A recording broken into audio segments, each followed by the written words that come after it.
An old couple who could never have children hears a knock at midnight. Outside stands an orphaned boy, begging to be loved. What they find in him will change their lives forever. The knock came like a whisper against the howling wind. 3 soft raps, hesitant, barely louder than the groan of the trees outside, but in the stillness of midnight it might as well have been thunder. Martha Lyle sat up first. Her brittle hands, calloused from years of milking goats and chopping wood, clutched the quilt to her chest as she listened. Her husband, Thomas, stirred beside her, blind in one eye and nearly deaf in both ears, but he, too, heard it. They exchanged a glance. "Again," she whispered. And it came.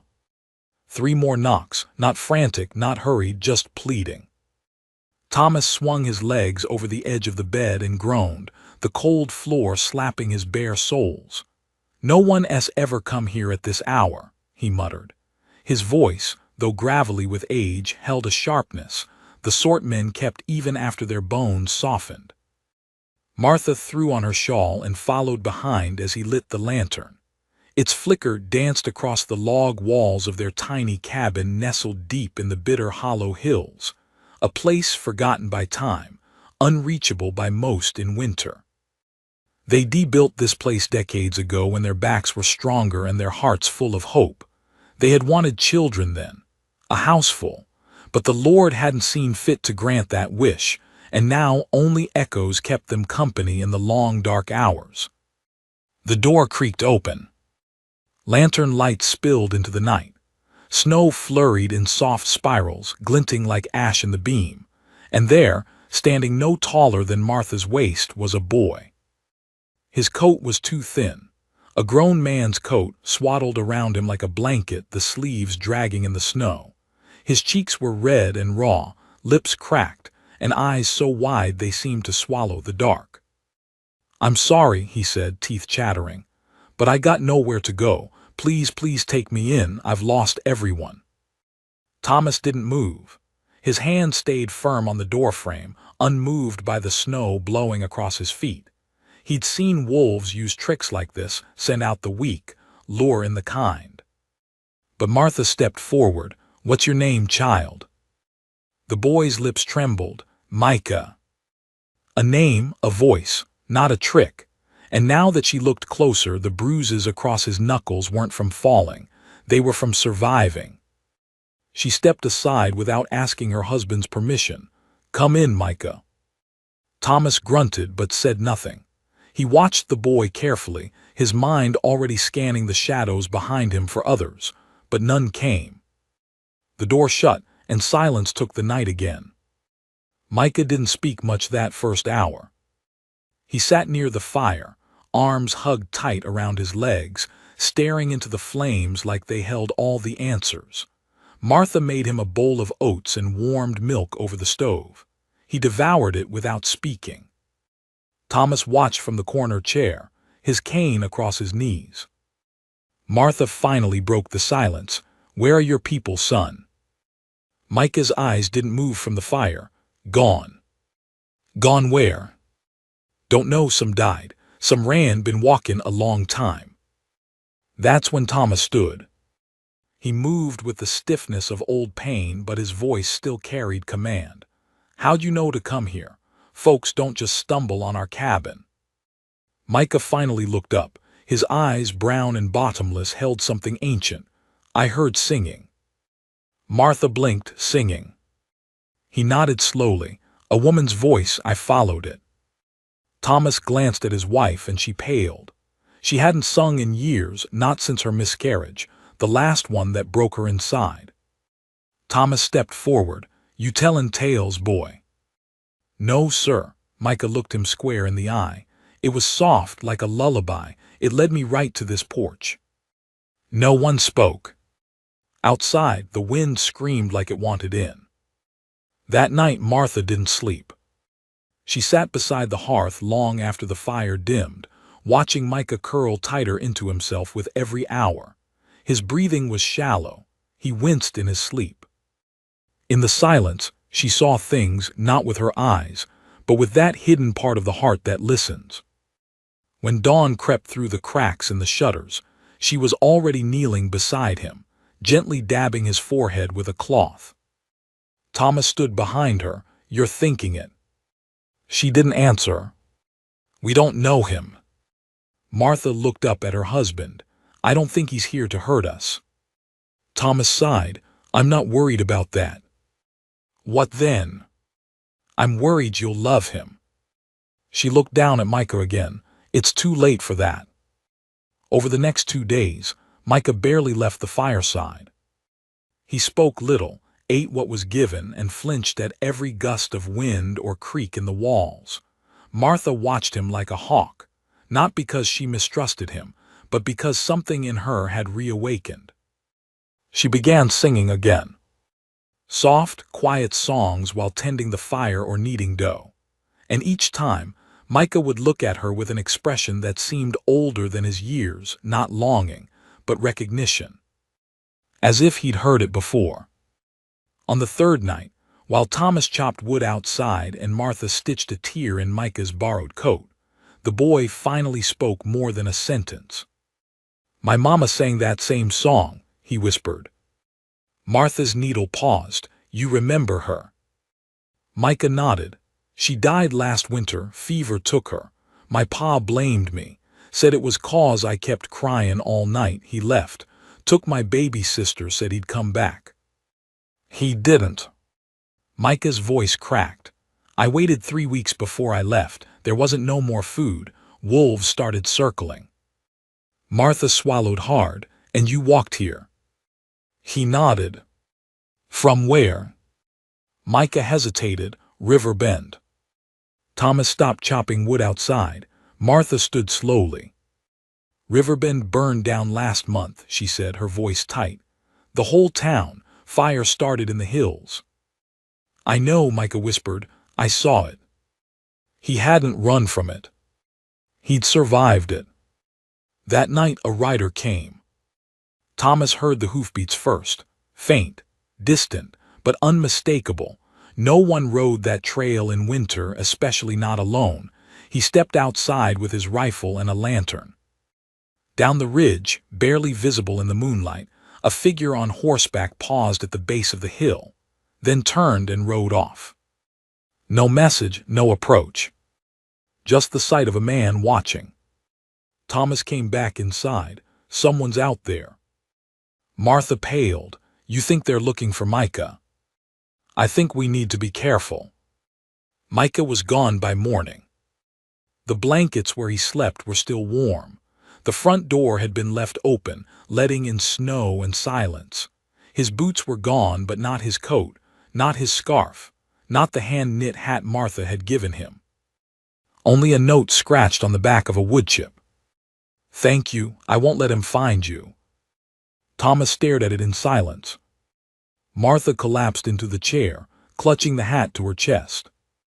But Thomas wasn't weeping. He was already loading the rifle. Micah hadn't run away. He'd gone to draw danger away from them. Snow blanketed the ridge in silence, but Thomas's heart pounded like a war drum. He'd seen eyes in the dark before, men who came with quiet horses and long shadows. That rider last night hadn't been lost. He hadn't been curious. He'd been hunting. And now the boy was gone, out there with no coat, no food, and some stranger tracking him through a white wilderness. Thomas didn't speak as he saddled the mule. Not to Martha, not to the Lord above. His movements were sharp, old muscle waking up like it remembered war. He lashed the bedroll tight and slipped his Winchester into the scabbard. "Don't," Martha whispered from the doorway. "You don't even know where he went." "He's just a boy," Thomas said, strapping his coat shut, "and he left to keep us safe." "You can't track in the snow. You can't ride that trail in winter, your heart." "I ain't riding the trail." He mounted the mule, teeth clenched against the cold. "I'm cutting through Widow's Ravine." Martha flinched. "You'll die down there." "Maybe, but I ain't living here knowing I let him vanish into a storm." He looked at her then, really looked. "You were right. I already love him too." She didn't cry. She just handed him a scarf and kissed his forehead like it might be the last time. And then Thomas disappeared into the pale morning. Micah hadn't gone far. He couldn't. His feet were raw and blistered from walking miles the night before. His lungs burned with every breath, the thin air crueler than anything he'd faced since Riverbend. But the boy had made a promise, not aloud but in the very bones of him, that he wouldn't let harm come to the old couple. So he kept moving. By mid-morning the trail turned steep. The snow packed deeper up to his knees. He pressed forward anyway, following nothing but instinct, the ghost of a voice in his head that had once said, "You're stronger than you think, Micah. You always were." That voice wasn't his mama's. It wasn't his own. It was someone else's, someone still ahead. Back at the cabin, Martha prayed. She knelt beside the fire, her hands trembling, not with fear but fury. "Lord, I don't ask for much," she whispered. "But please, if there's any goodness left in this old woman, let them both come back. I'll give anything. I'll walk barefoot through the snow. A knock interrupted her prayer. 3 short taps. She froze. Slowly she opened the door. It was Micah. It was a man in a long black coat, soaked to the knees, a wide-brimmed hat pulled low over his brow. His horse stood behind him, steaming and restless. "Ma'am," he said, voice like gravel and thunder, "I'm looking for a boy." Martha's stomach turned. "What boy?" He smiled, slow and humorless. "'Bout this high," he said, holding his hand to his chest. "Brown eyes, wears a man's coat like it's a blanket, might have come knockin' round here a night or 2 ago." Martha narrowed her eyes. "Can't help you." The man nodded like he'd expected that. "You mind if I come in, just to warm up?" "I do mind." He looked past her, scanning the room with the ease of a man used to invading homes. "I got coffee," Martha said, voice trembling now, "but I don't serve liars." The man grinned again. "I ain't lying, miss, I just want what's mine." "He's not yours." His eyes sharpened. "Then you've seen him." The wind screamed across the valley. Martha stood tall. "I lost 3 babies before I gave up on Bain, a mother. Buried 'em all behind this cabin. So you listen close. If the Lord ever sees fit to send a child to my doorstep, I will guard him like heaven guards the gates." The man's face twisted. He stepped forward. And stopped. A click echoed from inside the cabin. Martha held Thomas's old revolver in both hands, barrel steady, arms shaking. "You come a step closer. I'll send you to the judgment seat right now." For a moment the world froze.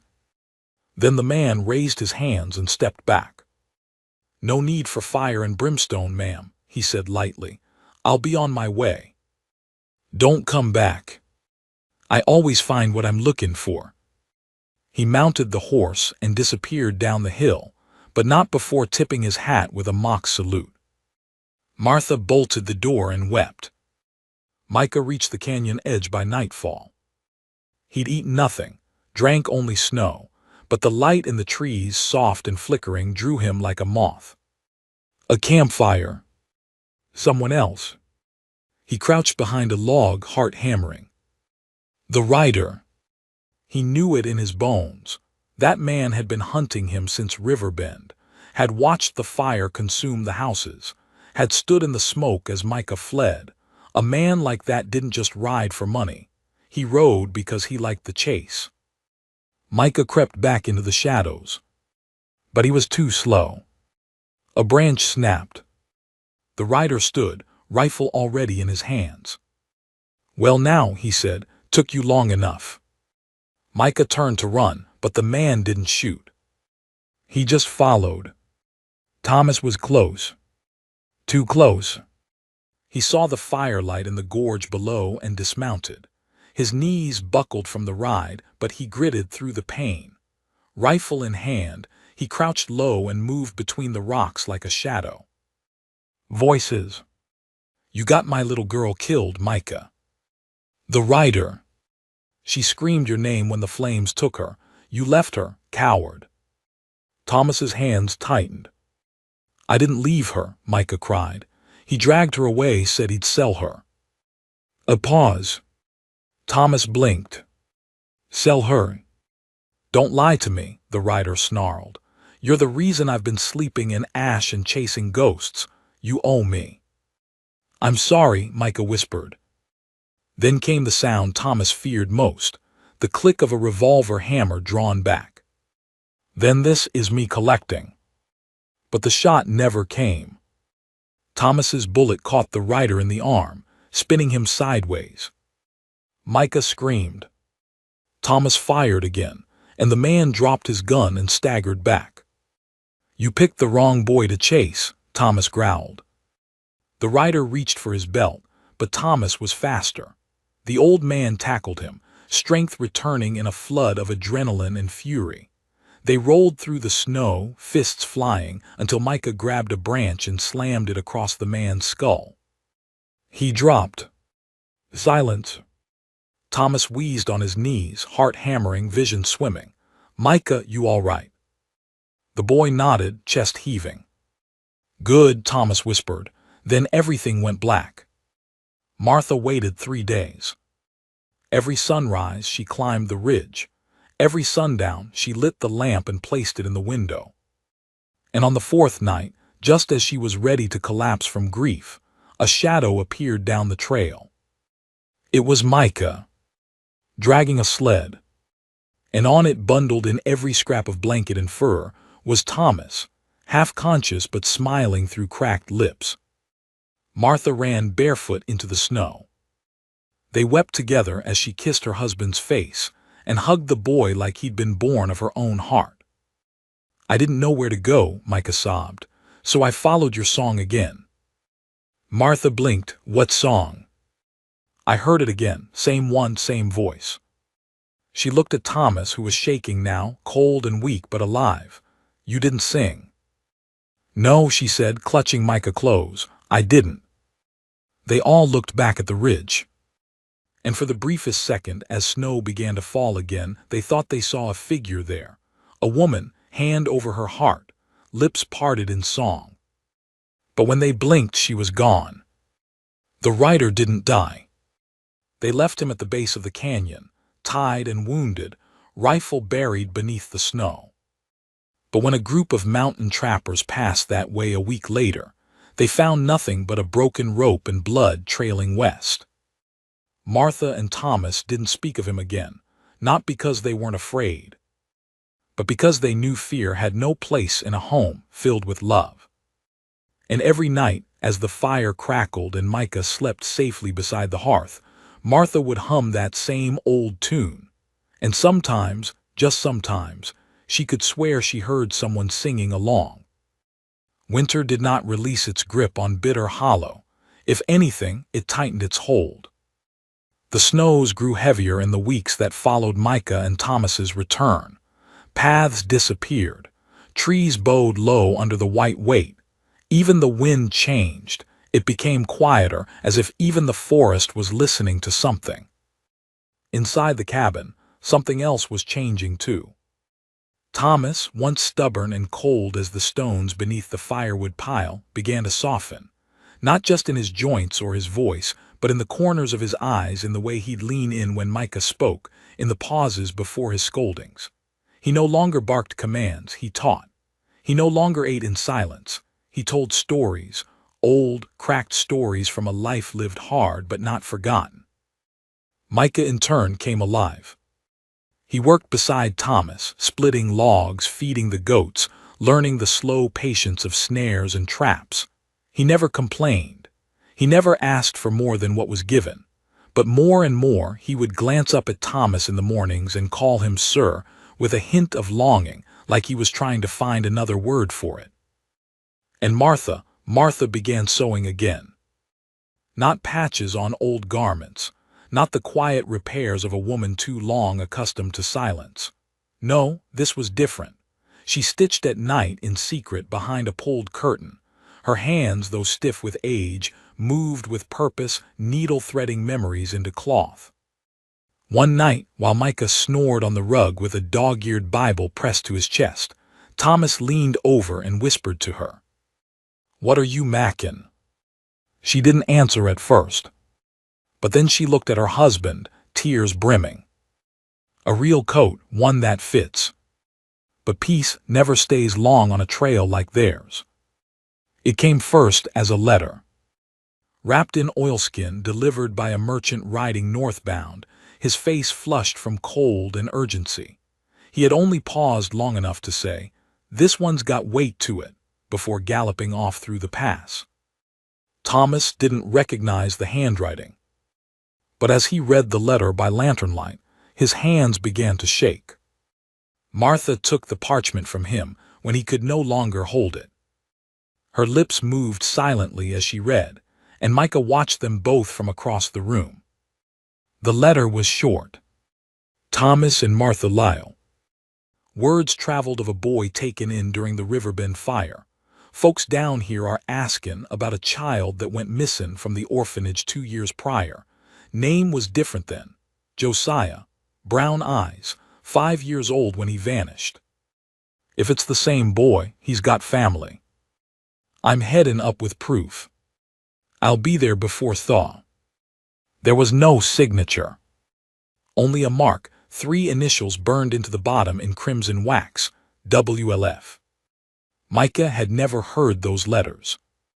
But Thomas had. Years ago, when they still wrote to the world, when they still hoped to adopt. He'd written to the Western Lost Foundation, a small, Christian-run network that kept track of abandoned or orphaned children, and sometimes arranged placements for families too poor or too distant for the city courts. They had never responded. But now, years later, they had. And with that response came a knife. Because Martha understood something instantly. If Micah truly belonged to someone else, if there was proof, he might be taken from them. That night she crept out into the snow. Thomas followed her silently, both wrapped in thick coats. The stars above were sharp, and the trees seemed taller somehow, leaning in, listening. "I can't lose him," Martha whispered, voice nearly lost in the wind. "I won't." Thomas looked down the path that wound through the trees. "He's not ours. He is now. You heard what they said, family." "And where were they when he wandered half-starved into the woods?" she hissed. "Where were they when that man chased him to his death?" Thomas said nothing. Martha's voice cracked. "I buried 3 babies. My womb gave me nothing, but God sent me this boy in a snowstorm. Don't you dare tell me that wasn't meant." Thomas looked at her for a long time. Then he nodded. "We won't give him up." The next morning, Micah was gone again. His bedroll empty, the cabin cold. But this time, he hadn't left in fear. He'd left a note. "I saw the letter. Don't want to cause trouble, don't want to make you choose. If they're my people, I ought to know. I'll find WLF. I'll come back if I'm allowed." The ink was shaky, misspelled in parts. But the message was clear. Thomas hitched the mule before Martha had even finished shouting. She threw the coat she'd been sewing into his arms, screaming that she'd never forgive either of them if he let that boy vanish into the snow again. He rode out that morning with only a direction, south. Micah had no map. Only an idea. He remembered overhearing the merchant say he'd crossed Coyote Gap near Miller's Crossing. That was a week's walk at best, through mountain ridges and winding creeks, most of which were buried under ice. But Micah had changed. He wasn't the same boy who arrived shivering at a stranger's door. He was stronger now. And he wasn't alone. Halfway through his second day, a fox began following him. At first, he thought he was imagining it, a flicker of orange at the edge of his vision. But by nightfall, it sat near his fire, staring at him with curious eyes. Micah fed it scraps, spoke to it. It never answered, of course. But somehow its presence steadied him. He pressed on. And on the fourth day, he reached the edge of Miller's Crossing. It wasn't a town anymore. What had once been a trading post and chapel had turned to ruin. Roofs collapsed, shutters hanging like broken wings, but there was one building still lit. A church. The bell tower stood straight, snow clinging to its sides like bark on an old tree. Micah entered quietly, feet soaked, heart pounding. Inside, the warmth was staggering. Dozens of children sat near the fire, hands outstretched, faces bright. A woman hummed near the hearth, stirring a pot of stew. A man in a black coat stood at the pulpit, reading from the Psalms. Though my father and mother forsake me, the Lord will receive me. Micah stepped forward. The man paused. Their eyes met. You're Josiah, the man said softly. Micah flinched. I don't know that name. But you are, the man insisted. I remember your eyes, your sister had them too. The room fell silent. My sister. The man came down from the altar, gentle as snowfall. She was left in our care the year before the fires. You both were, but you wandered off one night. We thought the cold had taken you. We looked, weeks. Micah's lips trembled. She's alive. She is but sick, fever, won't eat. She keeps asking for you. Micah's chest collapsed inward. Where? Safe, we'll take you to her. But something in the man's tone felt strange. Too smooth. Micah nodded slowly. But that night, as they lay him down in a cot with fresh sheets and warm broth, he saw something else. The mark, branded on a crate by the fireplace. 3 letters burned into the wood. WLF. He sat up, heart racing. Because next to it were numbers, names, files, stacked in rows like ledger books. And one of them bore his name. Josiah M. He opened it with shaking fingers. Inside was a birth certificate, a photograph, and a contract, signed not by family, but by a rancher in Dry Fork, dated months ago. Micah blinked. The WLF hadn't been searching for a family reunion. They were selling children. And he was next. Micah's fingers trembled as he held the paper, the firelight casting flickering shadows across the ink. His name was there not once but 3 times. Josiah M., age 7, status. Available. Below it, scribbled in a sharp, slanted hand, was a rancher's name he didn't recognize. Alongside it, a single word stood out. Pending. Pending what? He didn't have to wonder long. The words of the sermon earlier echoed back with an eerie precision. Though my father and mother forsake me, the Lord will receive me. It sounded so kind at the time. But now, in the hollow stillness of the back room where he had crept in secret, those words carried another meaning entirely. Micah's breath fogged in the cold room. His heart pounded so loud he was sure someone would hear. He stuffed the folder back into the stack and tiptoed out, careful not to make the floorboards creak. But just as he passed the threshold, he froze. A shadow stood at the door. You weren't supposed to see that. It was the man from the pulpit. Micah stepped back, eyes darting for a way out. You're not in danger, the man said, holding up his hands. Don't run, you don't understand what this place is. I understand enough, Micah snapped. You're selling kids. The man exhaled slowly. We're finding homes, real homes, folks that can give you what that poor couple in the hills never could: land, safety, future. I have a home. You have a cabin built on tears. That old man's barely breathing. That woman clings to you like a ghost. That ain't a life. It's mine. The man took a step forward. You want your sister or not? Micah's breath hitched. She's here, the man continued. She's sick. She won't speak to anyone. She just keeps whispering your name. If you leave, she'll die thinking you abandoned her. That stopped Micah cold. He didn't run. He let the man guide him down the corridor and up the narrow staircase at the back of the church. They climbed in silence.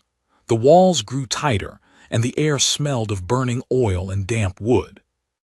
At the top of the stairs, the man unlocked a heavy door. Inside, a single candle flickered. And in the corner, huddled in a cot far too big for her, was a girl. Her hair was matted, her arms were too thin, but the moment Micah stepped inside, her eyes widened. Josiah. His knees gave out. He crawled across the floor and wrapped her in his arms. She was warm and fragile, and her body shook with sobs. "I thought you died," she whispered. "I thought the fire." "I came back," he choked. "I came back for you." They gave him one night. One night to stay by her side. One night to hold her hand and feel her tiny heartbeat against his own. He told her everything about Martha's biscuits, about Thomas teaching him how to trap rabbits, about the mountain storms and the cabin by the ridge. She smiled weakly. She didn't say much. But that smile was everything. By morning, her fever had broken. But the man returned. "It's time." Micah stood, shielding his sister. "No. She has no place out there. She needs medicine. She needs heat. You take her into that snow and she'll die. But if you stay, you can both have more than that little shack ever gave you." "Who sent that contract?"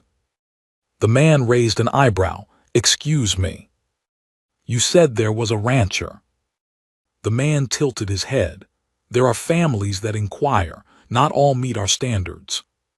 "She don't belong to them," Micah said firmly. "Neither do I." "No," the man agreed. "You belong to us." He stepped forward, but Micah didn't back away. "I won't let you take her.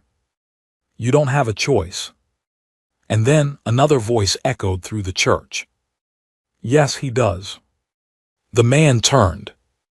At the top of the stairs stood Thomas. His face was pale, his coat was torn, his hands trembled not from cold but fury. In one of them he held a piece of parchment. Micah's folder. "I taught this boy to build a fire," Thomas growled. "I taught him to skin a hare. I taught him what right and wrong look like. And I've spent my whole cursed life looking for a reason to breathe." He held the folder up like a weapon. "This ain't a church, it's a market." The man stiffened. "Sir, you're trespassing." "No," Thomas said, stepping down. "I'm talking back what's mine." "You're old. One swing and you're on the floor." Thomas smiled grimly. "Maybe, but I've lived long enough to know the worth of a boy who chooses others over himself, and I'll gladly die for that." Micah's heart surged. The man's hand twitched toward his belt. But Thomas moved first. With a roar, he barreled forward. The two collided at the stairhead, grappling. Micah grabbed his sister and ducked beneath the bed as the fight erupted above. The candle fell, flame licking at the curtains. The church groaned. And then silence. A crash. Micah crawled out, heart racing. The man was gone. Thomas lay winded but breathing, slumped against the wall, blood on his cheek. "You came," Micah whispered. Thomas nodded, didn't know how not to. The fire spread fast. By the time they reached the lower floor, the pews were already burning. Children screamed as smoke filled the air. Thomas grabbed two at a time, shoving them toward the rear exit. Micah carried his sister. The woman at the hearth ushered children through the side windows. But the main door wouldn't open. It was chained from the outside. The man had locked them in. "Back," Thomas yelled, "to the tower." The children stampeded toward the narrow staircase. Flames chased them up the walls. Plaster cracked. Micah shielded his sister with his body as embers fell from the rafters. When they reached the bell tower, there was nowhere left to go. Smoke poured up behind them. And then from outside a sound. Axes. Voices. The merchant from before had returned, and he hadn't come alone. Riders from the nearby mountain trails, men who remembered the Lyles, who once traded salted meat for wool, had followed Thomas's trail and found the smoke rising. They broke through the church doors, just as the tower began to splinter. Dozens of hands pulled children from the flames. Micah felt someone grab him, lift him into the cold air. His sister followed. And finally, Thomas. The moment they were safe, the church collapsed behind them. And with it the ledger, the files, the contracts. Everything. Gone. They buried the man they found beneath the tower ruins. His name was never spoken again. Some said he was just a merchant turned zealot. Others said he once lost a child and tried to fill the void with control. No one knew for sure. But they all knew one thing. What he built was evil. And what rose in its place had to be better. Micah didn't speak for 3 days. Neither did his sister. They stayed in a small lean-to near the stream while Thomas recovered. The riders had brought food and firewood, but no one pushed them to talk. Until finally, one morning Micah spoke. She said her name's Clara. Thomas nodded, whittling a stick. That's a good name. She wants to come home with us. Thomas looked up. Then we'll make room. But we don't have room. Thomas smiled. We'll build more. Micah was quiet. Then, you think Martha'll be mad? She'll cry first, Thomas said. Then she'll make biscuits. The journey back to Bitter Hollow was long and cold. But this time, Micah didn't feel alone. He rode behind Thomas, arms around his sister, the scent of smoke still in their clothes. The fox followed at a distance, darting through trees, silent as ever. And when the cabin finally came into view, the lantern still glowed in the window. Martha stood at the porch. She didn't move until they reached the steps. Then she dropped to her knees and wept. Clara stepped forward first, unsure. Martha opened her arms wide. No words, just warmth. Micah wrapped his arms around both of them. And for the first time since the fire, he let the weight of everything go. The cabin grew louder in the weeks that followed. More laughter, more footsteps, more life. Clara slept in Martha's bed until Thomas built her a cot beside Micah's. She spoke in whispers, asked questions with her eyes, but each day her voice grew stronger.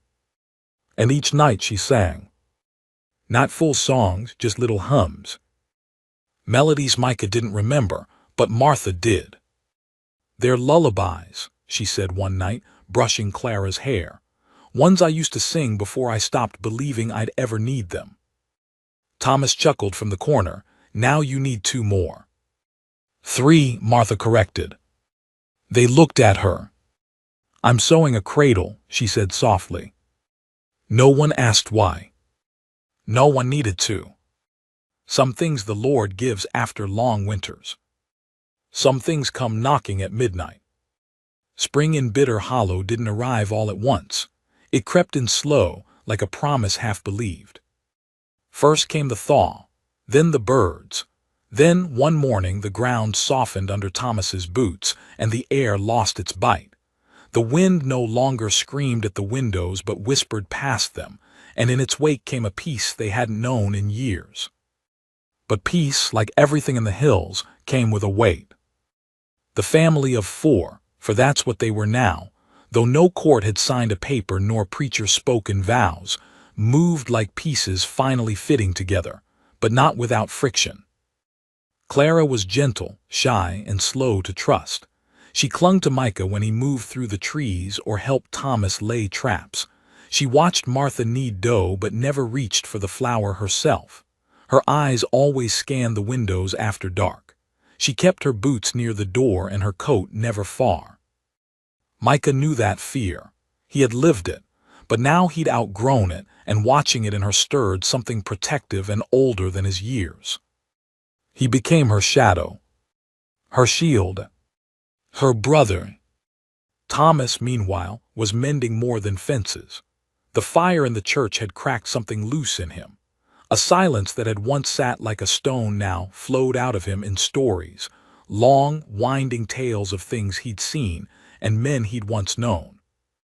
Martha listened without needles in her hands. For the first time in 30 winters, she had no need to fill the quiet. It was full on its own.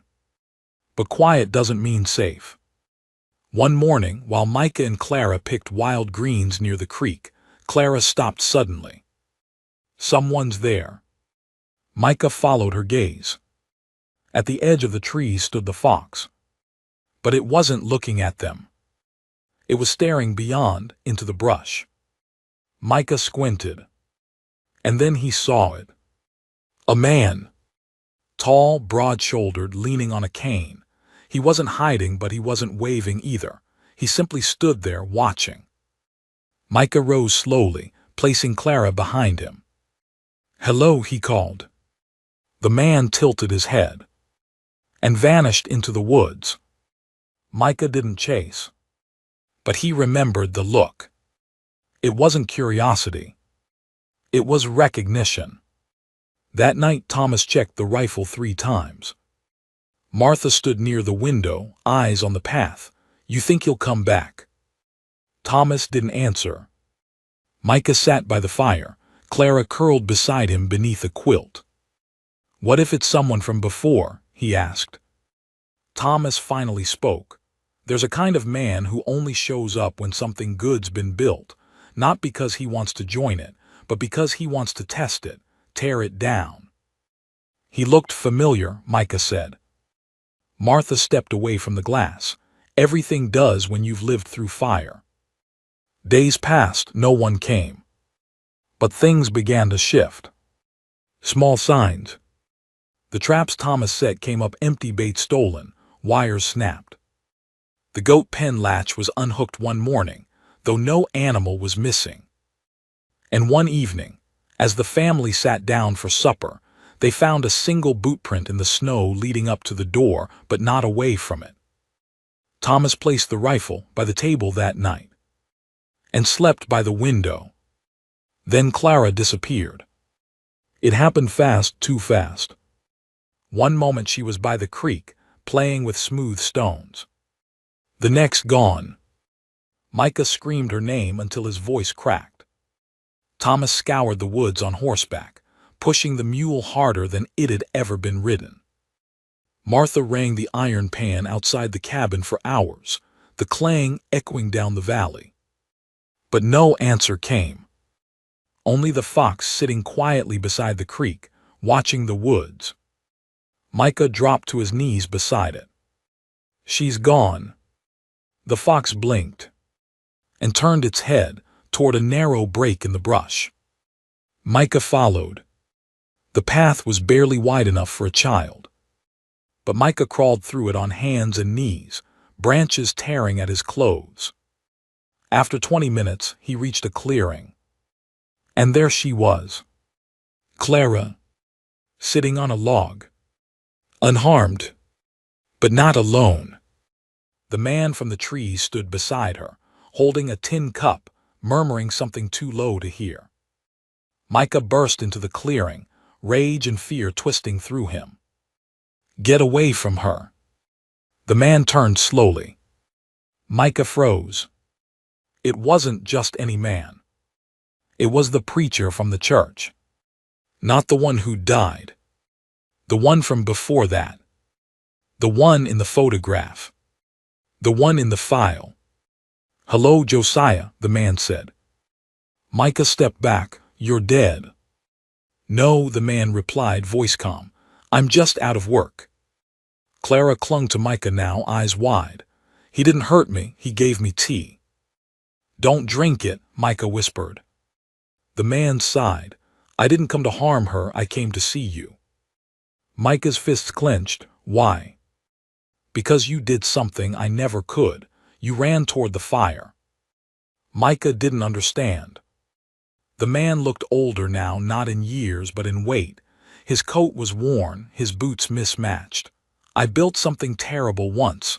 I thought it would save people, save me. But it burned, and all that's left is you." Micah narrowed his eyes. What do you want? To see if it worked. What? If a child raised in fire could carry light. Micah shook his head. I'm not yours. No, the man said, you're better. He turned and walked into the woods. They never saw him again. Thomas searched the clearing 3 times. Found nothing but ashes where the cup had been. Micah didn't tell them everything the man had said. Some things didn't belong in a cabin. Some belonged in silence. Spring rolled into summer. The garden bloomed. The creek ran fuller. Thomas's hand stopped shaking as often. Clara laughed more. Martha taught her to sew. Micah built her a swing. And every Sunday they sang. Just one song, the same one Martha used to hum when no one was listening. But now they all joined in. Even Thomas. Even Micah. And sometimes, when the wind passed through the trees just right, it sounded like there was a 5th voice, quiet, distant, but familiar. Late one night, as rain whispered on the roof, Clara asked a question. Mama. Martha paused at the stove. Micah sat up from the cot, wide-eyed. Clara repeated, softer this time, Can I call you that? Martha dropped the ladle. It hit the floor with a dull thud. Then she crossed the room, knelt beside Clara and held her face. You can call me anything you want, my sweet girl. What about Papa? Clara asked, eyes flicking to Thomas. Thomas looked away, swallowing hard. Martha turned to him. Well, he cleared his throat, I'd be honored. Clara smiled. Micah did too. But he didn't say the words that night. Not yet. Not until he was sure they weren't just building a moment, but a life. That moment came weeks later. A letter arrived again, brought by a trader passing through from the east. This one wasn't sealed in wax. It was wrinkled, smudged by rain, and written in a child's hand. It was from a girl named Lydia. She had been in the church the night it burned. She was now living in a town called Balsam Point, taken in by a widow with 5 sons. She wrote, I still hear the songs. Sometimes I think they come from the mountains. I hope you're safe. I tell everyone about the boy who ran through fire for his sister. I tell them your name. I hope you don't mind. Micah held the letter for a long time. Then he stepped outside, into the golden light of evening. Thomas was stacking firewood. Micah approached, stood silently for a moment, then said without turning, Can I call you Papa? Thomas froze, then nodded. Micah smiled, and began helping him stack. Peace never came easy. Not in Bitter Hollow. But it came. In small ways. In warm biscuits and stitched quilts. In wooden swings and planted seeds. In names spoken aloud after years of silence. And in the hearts of a boy and girl who once wandered through fire and found a home that chose them back. By summer's end, the mountains were green again, thick with bird call and bloom. The snow that once threatened to swallow everything had long since melted down the valley, and Bitter Hollow shimmered beneath a canopy of sun-dappled trees. Inside the Lyle cabin, laughter had returned like it never left. Clara ran barefoot through the clearing with a wooden doll strapped to her back. Micah trailed behind her, whittling a toy horse from a block of pine, the shavings curling at his feet. He'd grown taller, his voice deeper, but his hands still remembered the cold and the fire. Thomas watched them both from the porch, a slow grin on his weathered face, his bad leg propped up on a stool. Beside him, Martha embroidered a quilt square with 2 names stitched in green thread, Micah and Clara. A third name, barely begun, waited underneath. Neither of them mentioned it yet, but all 4 knew it was for the child Martha carried deep in her belly. That news had come quiet. A mist morning, then another, Then Martha, weeping softly as the truth settled into her like a miracle she'd once given up believing in. No one questioned how or why. Some gifts defy explanation. The days passed slow and golden like honey poured over bread. But as the leaves began to yellow, Thomas noticed something he hadn't seen in years: visitors. The mountain trail had grown quieter over the last decade, forgotten by most traders and riders. But now wagons rolled through every few days. Men with thick coats and dry goods stopped to barter. Women came asking for herbs or sewing needles. A teacher passed through once, offering books in exchange for smoked meat. Word had spread. Not about the fire or the church, but about the boy who saved the children, about the girl who sang again, about the couple who took them in.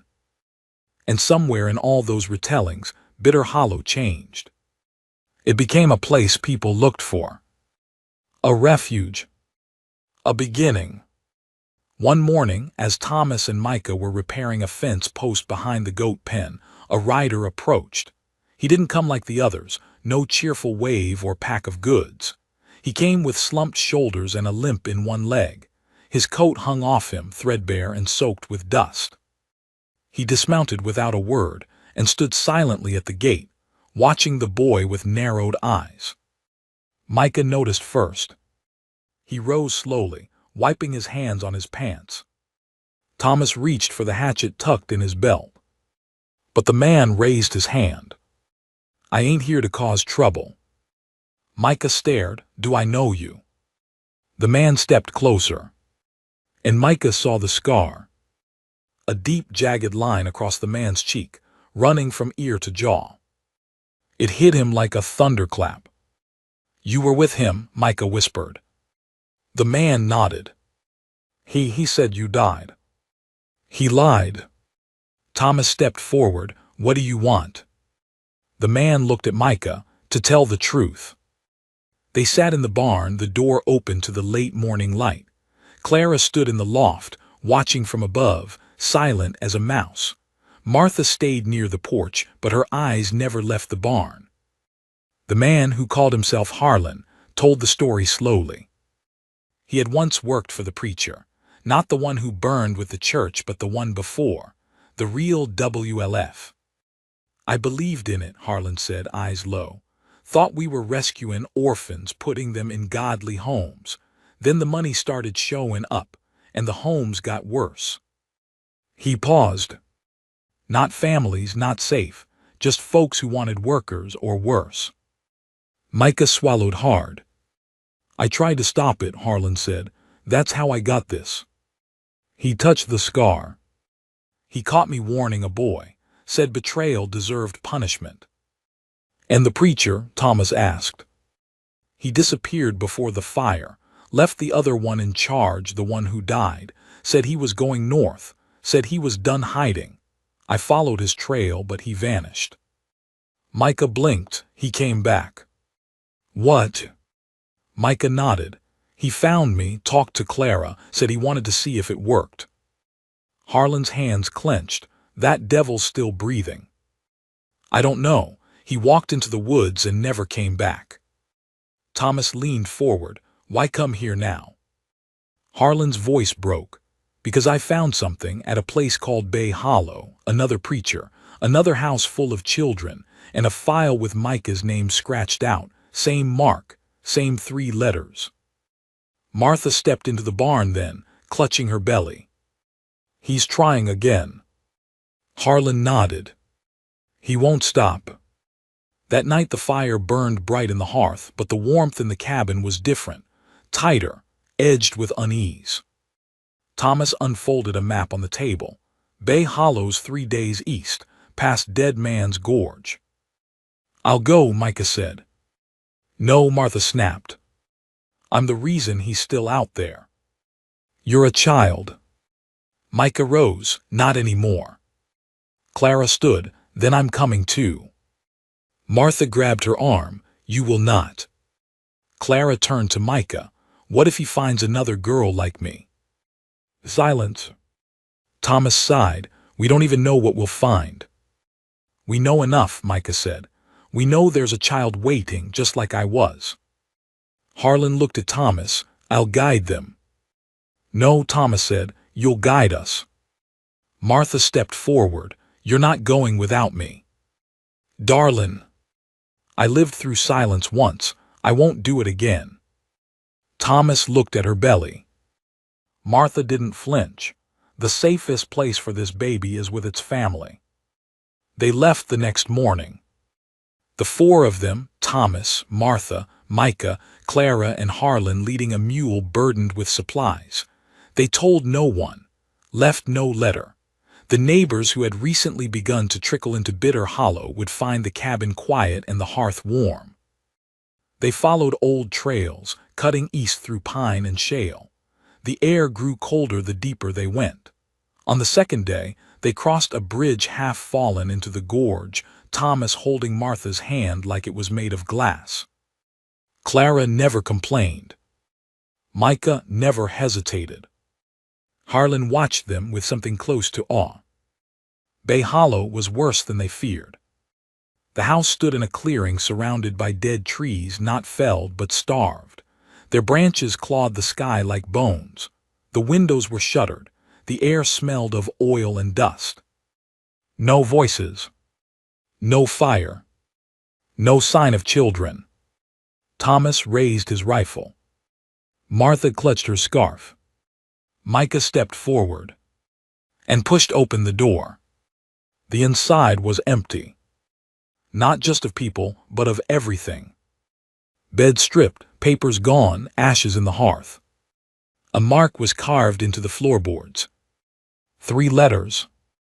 WLF. Fresh. Below it, a single line was etched in something darker than charcoal. "He is watching still." Clara turned away, choking back tears. Micah touched the mark, then rose and faced them all. "We burn it." Thomas nodded. That night they lit the place aflame. Watched it collapse inward, the smoke rising like a final prayer. No children had been there. No toys, no clothing. It was as if it had been staged, a warning or a message. But it was also a promise. A line in the dirt. No more. They returned to Bitter Hollow days later, weary and quiet. But changed. No more letters came. No more riders passed. The mountains held their peace. And in the stillness, something new began. Martha's labor came under the autumn moon. Thomas boiled water and shook like a leaf. Clara fetched towels. Micah held her hand. It was a long night. But by dawn, a cry filled the cabin. A girl. Tiny, pink, furious. Martha wept. Thomas sat beside her, his hand on her back, whispering thanks to God through cracked lips. Micah stood near the window, the child in his arms. He looked out at the woods. No figures. No fire. Just fog curling through the trees.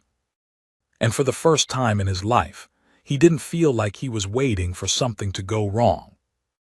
He felt whole. That evening, as they ate soup in silence, Clara broke the stillness. "What's her name?" They all looked at Martha. Then at Thomas. Then at Micah. Micah looked down at the sleeping child in his arms. "Hope," he whispered. Martha smiled through tears. "Her name is Hope."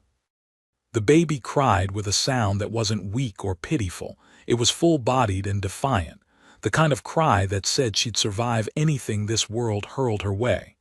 Hope, they named her. A name born not of wishful thinking, but of truth forged through fire, blood, and tears. Hope was a new kind of storm in the Lyle cabin. She woke them at midnight, just like Micah once had, though for far less tragic reasons. Martha, exhausted but glowing, learned to hum again, not just lullabies, but small, wordless tunes she'd long since forgotten. Thomas, despite the creak in his joints and the tremble still present in his left hand, insisted on carrying her around the clearing every morning, wrapped tight in a blanket Clara had stitched herself. Micah, he held her like he was holding a second chance. But not everything could stay nestled in peace forever, not in a world like theirs. Because shadows, even the ones we outlive, don't disappear. They follow. And one morning, just as the frost kissed the edge of the garden, a boy arrived. He couldn't have been older than 10. Ragged clothes, split lip, a black eye half-healed. He came limping up the ridge with nothing but a bag of rocks and a letter sewn into his coat. Martha spotted him first. Her instincts had grown sharp, that part of a woman's soul that knows what it's like to be hunted. She called to Thomas, and Micah came running. The boy collapsed just outside the cabin, breath huffing white clouds, his voice nearly gone. They're building it again. Martha knelt beside him, building what? He looked up with swollen eyes. The house like the one before. Where? The boy coughed, north in a valley called Sable Creek. Micah felt it before anyone else, a sickness in his chest. Not fear, not even anger. Something deeper. Resolve. The boy's name was Amos. He'd escaped from a group of riders just 4 days earlier. They tried to drag him into a covered wagon, but he bit one, jumped off a cliffside path into the stream below, and ran until his legs gave out. He didn't know how he found Bitter Hollow, only that he kept heading toward the song. Micah sat with him as he drank warm broth and told his story in pieces. They say they're starting over. This time, no more churches, just houses, quiet ones, where no one asks questions. Micah glanced at Thomas, then at the tiny bundle sleeping in Martha's arms, then down at the scars on his own knuckles. It wasn't over. That night, after everyone had fallen asleep, Micah stood on the porch. He wasn't wearing boots. The cold didn't bother him like it used to. He stared into the woods, breath steaming. Micah, Thomas said behind him. He didn't turn. You're thinking about going. Micah nodded. Thomas stepped up beside him. You shouldn't go alone. I won't, he said, but I have to go first. Why? Because I know what to look for. Thomas exhaled slowly. We burn one house and another grows. Then we burn that one too. It's not just fire that ends evil, Thomas murmured. It's replacing it with something better. Micah looked at him, then help me build it. The next day, Micah and Thomas left Bitter Hollow. This time they rode fast and light, just the two of them, with Amos riding behind, guiding them north. Sable Creek was real. Not a town, just a name scratched on a signpost nailed to a half-buried tree. But the buildings they found there were worse than real. The house stood on a flat ridge, painted white and blue like a dollhouse. Cheerful, clean, too clean. The windows were barred from the inside. Micah didn't knock. He walked straight through the front gate, Amos at his heels, Thomas covering the rear. A woman in a red shawl met them at the door. She smiled too wide. Her teeth were stained. Her eyes never blinked. Welcome, she said. You're just in time. We're feeding the children. Micah's gut turned. He stepped past her, ignoring her hands, her forced cheer. The hallway smelled of bleach and silence. He counted doors. 5 on the left, 4 on the right. 1 bolted shut. He stopped there. What's in this room? He asked. The woman's smile didn't waver. Storage. Thomas stepped beside him. Open it. I don't have the key. Micah looked her dead in the eyes. Then we break it. The door shattered under Thomas's boot. Inside, 10 children sat cross-legged on a floor of dirt and straw. No light, no heat, just silence and fear. The moment they saw Amos, they stood. The moment they saw Micah, they reached. He fell to his knees and hugged the first one. Thomas turned back to the woman. But she was gone. The house burned that night.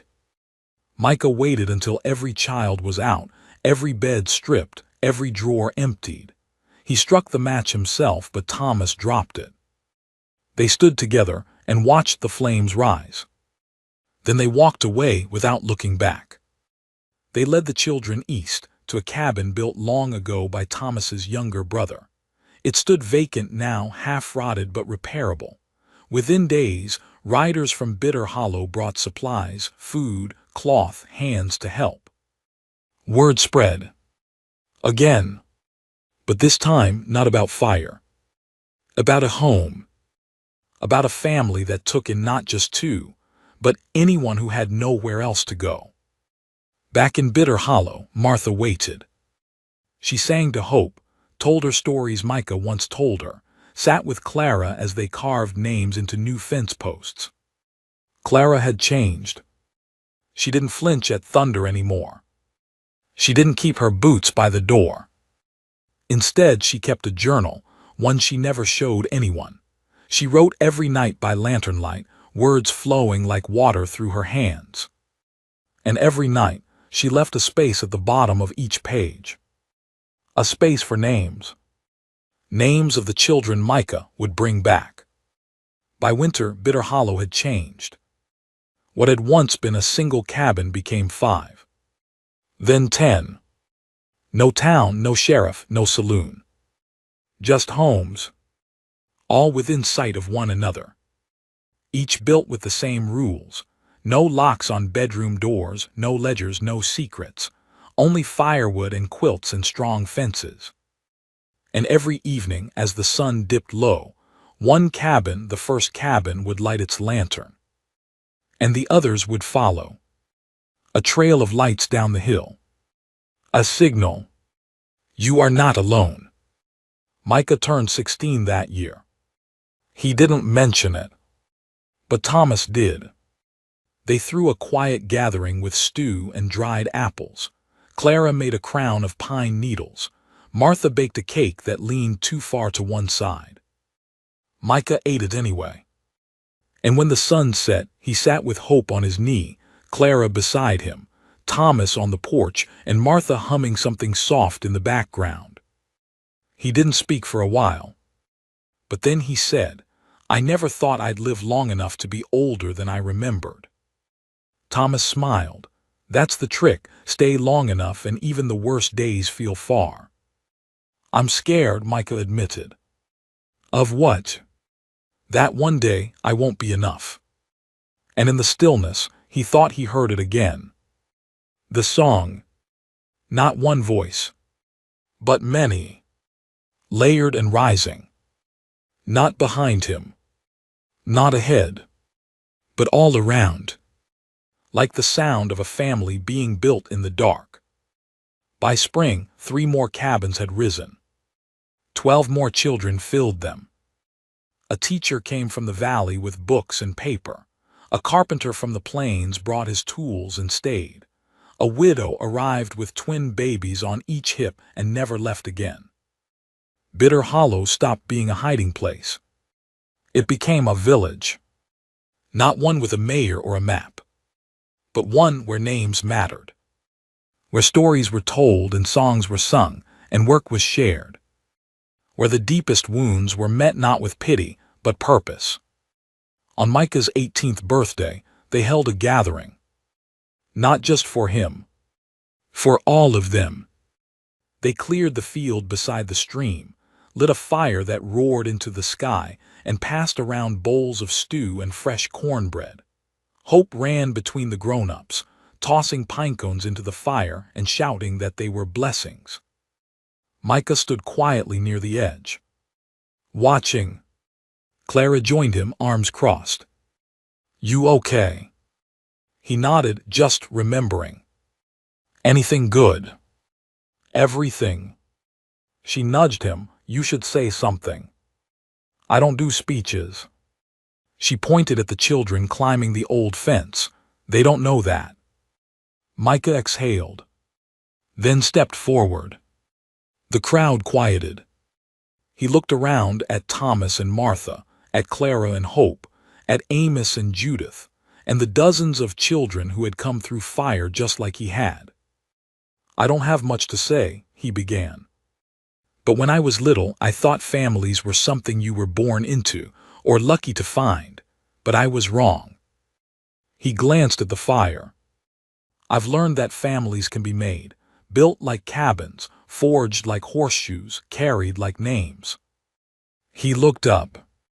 "I didn't survive because I was strong. I survived because someone opened a door." Silence. Then Martha stepped forward and took his hand. Then Clara. Then Hope. Then Thomas. And one by one, they all joined, until every hand was linked around the fire. Not in ritual, but in truth, in memory, in promise. That night Micah sat alone on the porch. Hope slept beside him, curled under a blanket.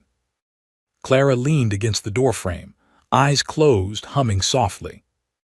The stars were fierce above them. And somewhere deep in the woods, an owl called. Micah looked out over the cabins, over the hills, over the world that once tried to burn him down. He thought of the first night. The knock. The song. The door creaking open. And he whispered to no one in particular, "I came with nothing." He looked down at Hope. "At least that's what I thought."